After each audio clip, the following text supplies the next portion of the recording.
eletrocardiograma é, portanto, uma voltagem entre dois pontos do lado extracelular da membrana plasmática das células do coração. Quando temos, por exemplo, um vetor que está na direção do eletrodo de captação, ele vai ser registrado com voltagem positiva. Já quando temos um vetor na direção do eletrodo de referência, nós teremos um registro negativo, ou seja, uma voltagem negativa.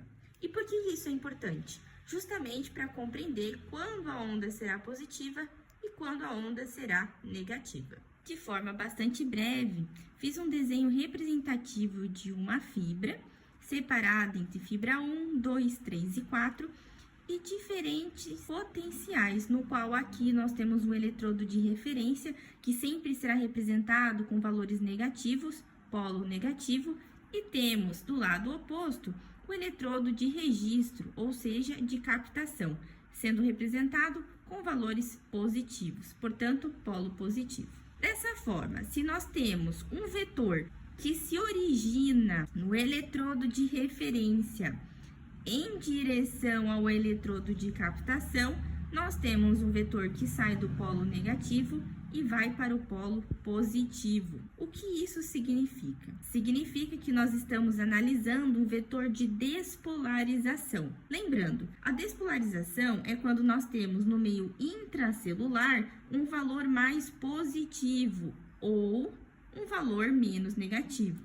Dessa forma, o vetor de despolarização é aquele que sai do polo negativo e vai para o polo positivo, sendo representado por uma onda positiva. Já o oposto, quando nós temos um vetor de repolarização, ou seja, relembrando, quando nós temos o meio intracelular mais negativo, nós saímos de um polo negativo e vamos para um polo positivo, para que ele entre em equilíbrio. Dessa forma, a representação da onda será negativa. Sendo assim, nós conseguimos observar neste triângulo que nós temos polos negativos e polos positivos. Através de um estudo, na década de 90, foi estabelecido que utilizaríamos o braço direito, o braço esquerdo e a perna esquerda como referências para registrar essa propagação do coração. Dessa forma, quando analisamos do braço direito para o braço esquerdo, percebemos que o eletrodo de referência é o braço direito, enquanto o eletrodo de registro ou de captação é o braço esquerdo. Por isso, braço direito negativo, braço esquerdo positivo. Dessa forma, o vetor sempre será direcionado para o polo positivo. Se o vetor está sendo direcionado para o polo positivo, nós sabemos que o vetor que sai do polo negativo e vai para o polo positivo representa uma onda positiva. Já quando estabelecemos do braço direito e perna esquerda como referências, na derivação 2, se tivermos um vetor nesta direção, indo para o eletrodo de registro ou captação, também teremos uma onda positiva. Já se o vetor está direcionado para cima, indo em direção ao eletrodo de referência, ou seja, negativo, teremos uma onda negativa. Da mesma forma, ao analisar a derivação 3, que diz respeito ao braço esquerdo e à perna esquerda, se tivermos dentre os momentos de propagação um vetor nessa direção, ou seja, que sai do eletrodo de referência para o eletrodo de captação positivo, teremos uma onda positiva.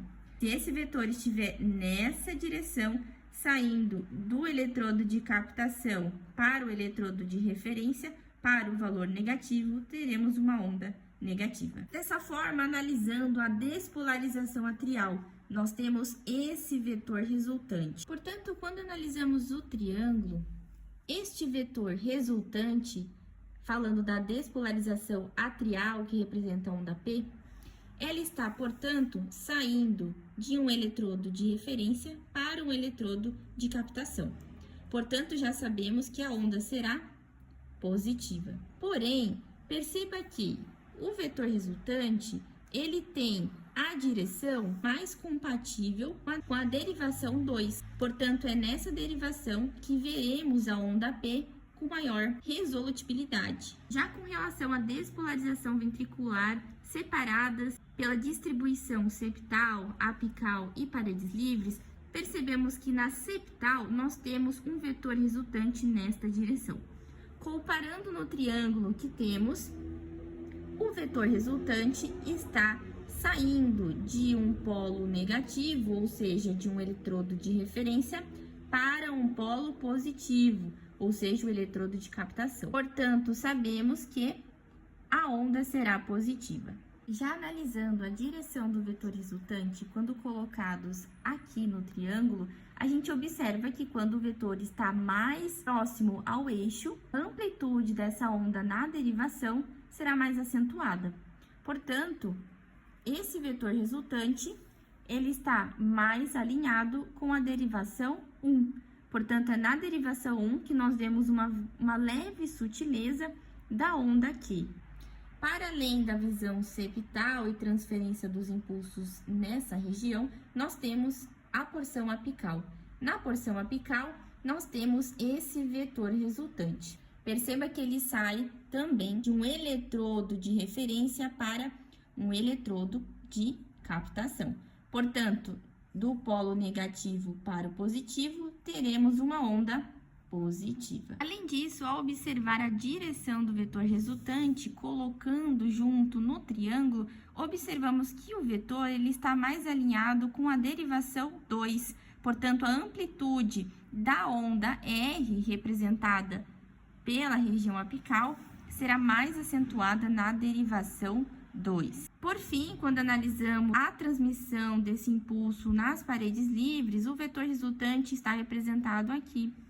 Colocando no triângulo, observamos que ele sai de um polo positivo para um polo negativo. Dessa forma, nós temos uma onda negativa. Além disso, esse vetor ele está mais alinhado com a derivação 3.